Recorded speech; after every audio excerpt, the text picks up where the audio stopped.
Hello everyone and welcome back to another video. In today's video I thought I would do an update on a video type that I have done previously. About 2 years ago I started a series called How To survive against covert teams, aggressive teams, all that. It never really took off, but I had this match from the other day, and I thought it'd be actually a good opportunity to do a kind of updated guide, if you like, to surviving against covert teams, because as we all know, anyone that plays The Last of Us Factions in 2022 knows that covert is just rife. You know, it's like an epidemic. So I'm hoping that this match here and a little bit of my commentary might actually give you a few pointers about what I tend to do when I play against covert teams. So we have joined the match a few minutes in here. I have already got a kill to my name, and I'm just kind of moving around the map slowly at the minute because, like you can tell, they're around and they're using silenced weapons. So again, you know, I'm just being cautious, which again is something you definitely want to do against these kinds of players. You have to be patient. So again, I'm always looking for that angle. You know, how can I attack this? Because currently they're quite embedded in that area. Murdered out there. So I'm using the cover. I'm using my listen mode. I've got my lone wolf active. There we go. So I can get the combo down there. Now the other thing I've got to consider at this point is that he might get rezzed. So I have to push this. Because again, what you have to remember is, just because I can't see them doesn't mean they're not there. Alright, so I've executed that guy, and again, that's another thing you'll notice with this match is, I mean, I'm somebody that loves doing special executions, and I use Executioner 3, but unfortunately, because of the kind of people I'm playing against, it's not really a viable option. Right, so I retreat here. And I do this for a couple of reasons. One is because I'm conscious of angles and flanks, and the second reason is because I want to do some crafting and make sure that I've got plenty of throwables and upgrades for when I next engage in battle. Now the reason I didn't buy the machete there is because I wanted to get an upgrade for my pistol, and that I've already got a 2x4. Alright, so again, I'm staying away from the main body of the team here, and I'm doing this because, again, I've got my lone wolf, and it benefits me as a player to tend to be more of an independent. Now, notice how I don't immediately rush at that guy there. This is something I see players do a lot. They get fixated on a particular target, so they see one person on the radar, One less to worry about. and then all of a sudden they sort of make a beeline to attack that individual. But I tend to find it's better if you just take a minute or even a couple of seconds to just assess the situation. Toast. Okay, so we get that guy there.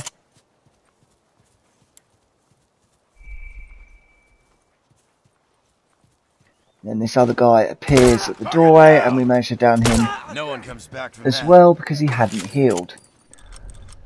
Okay, so pretty good so far. Obviously, the team is still behind here. The problem I'm also contending with is the fact that my teammates are pretty inexperienced and they keep dying a lot. So that is a problem. Finished. Move out. Alright, so again, I buy armour here because I don't want to buy the machete yet. I've still got stick.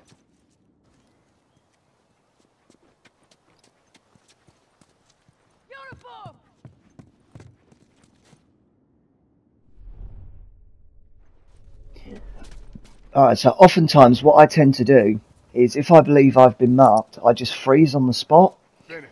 And again, I do this for two reasons. The first reason is because it allows me to assess where the person who marked me is. And the second reason is so that they can't track my movement of where I'm going to go next with the mark. You see this guy here? He thought he had an angle, but I'm covering the flank. So again, this is something I do a lot. I tend to sort of separate myself slightly from the main body of where the team is at, because covert players tend to focus on where the action is as opposed to the whole picture. So if I can be on the periphery, then I'm doing my job fantastically of covering the lesser expected angles. Right, so again, I'm doing more of the same here, just being patient, making sure that I've got everything covered.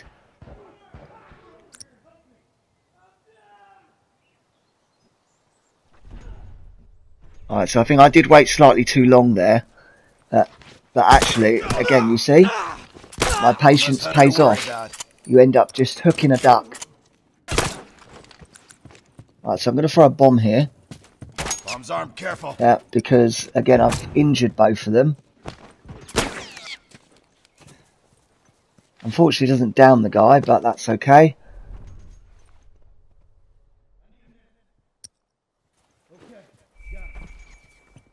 Keep an eye out.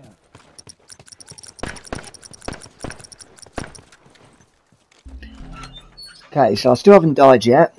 I'm just, again, being a little bit patient. Now I buy the machete because I can upgrade it, and also I had used one of the hits on that stick.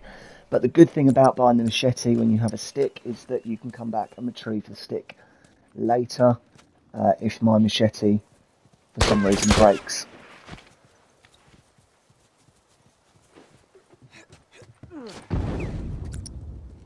Alright, so again, the other problem I'm facing here is you see the way my teammates are spread. Right, so I've got one guy that goes off by himself a lot, and then I've got two guys that tend to just stand out in the open. So I'm panning my camera angle to see past that ice cream van over there, because I'm judging that my teammate's going to get flanked from that direction. So again, I'm always trying to think of the most unusual angle that somebody could take. And you notice how I use the periphery of the map a lot when I'm playing as well. Doubling back and going forward. Down one! Right, so we get that nice down there.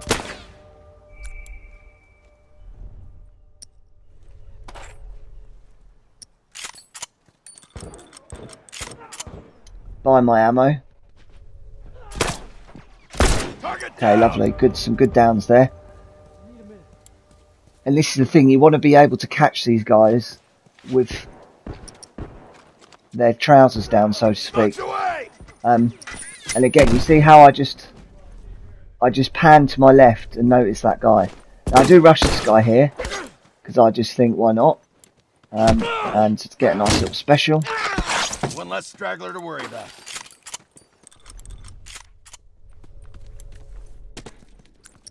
So the good thing about Supply Raid is that you can see the names, or the little people, the icons on where the reinforcements are crossed out, so that when there's 3 players out the game, I know that I can move around the map more freely, because I've only got a 25% chance of actually encountering somebody.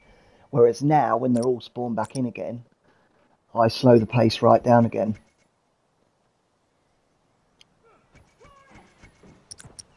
So it's all about map knowledge and game knowledge, you know, knowing how the mode works, how the map works. You know, I can use all that to my advantage.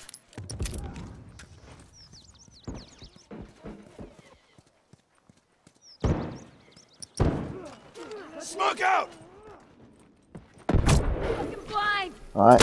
Scratch one. So in hindsight here, I definitely should have rushed that, because the guy was literally right there for the taking, but I thought I could kind of shoot him, but unfortunately I didn't get the down.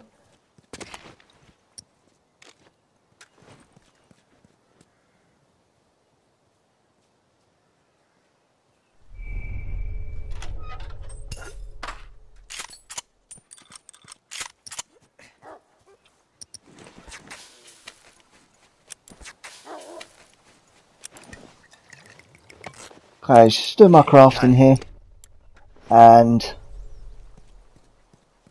being patient again. Teammates again going down over there.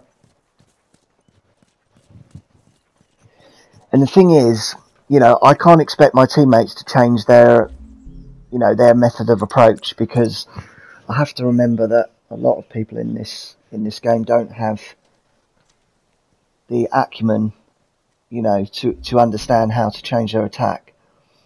So I have to be the one to do that. One down. There we go. So that's another down for me. And we get a nice little special here.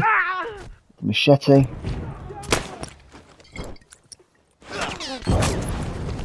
So, as much as I said earlier about not going for special executions, so again, I don't know what was going on there, that teammate.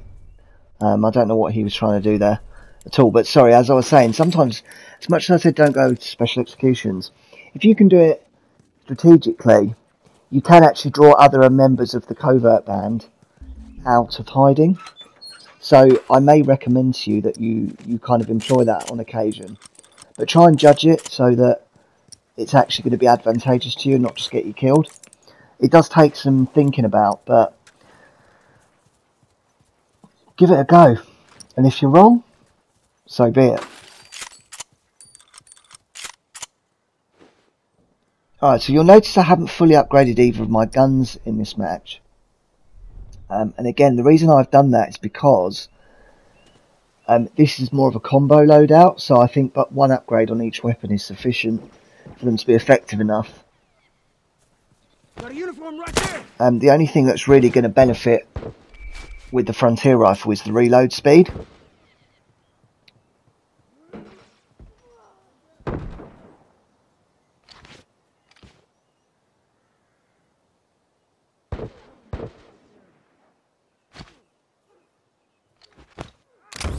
Alright, so again, kind of picking my shots here. This is a good thing about having a silenced Frontier Rifle, is you can take pot shots and you can get away with it here.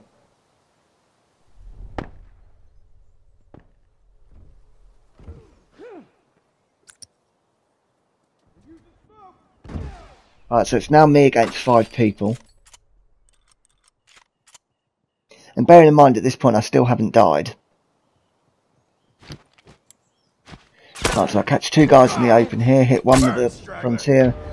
I was trying to get both of them with the Molotov there, but unfortunately didn't quite get both of them. Not a problem. Got plenty of time to hit the box, so I know that guy's downstairs. Now, I do throw a terrible molly here, but, you know, sometimes we do things in the moment. Trying to bank a smoke off to hit with the doorway here. And Fire in the hole. Planting a bomb there. Try and cover my escape. See this guy in the open. Could have done better there with the shots. Smoke him out. In terms of hitting him with the Frontier. Throw those smokes to try and cover me and run back. Over there, fire! That guy doesn't get res, thankfully. Right, so I should have used that moment. Probably used a moment here to try and heal. But unfortunately I get overwhelmed, and that is the end of the game. Alright, well I hope you enjoyed. See you next time.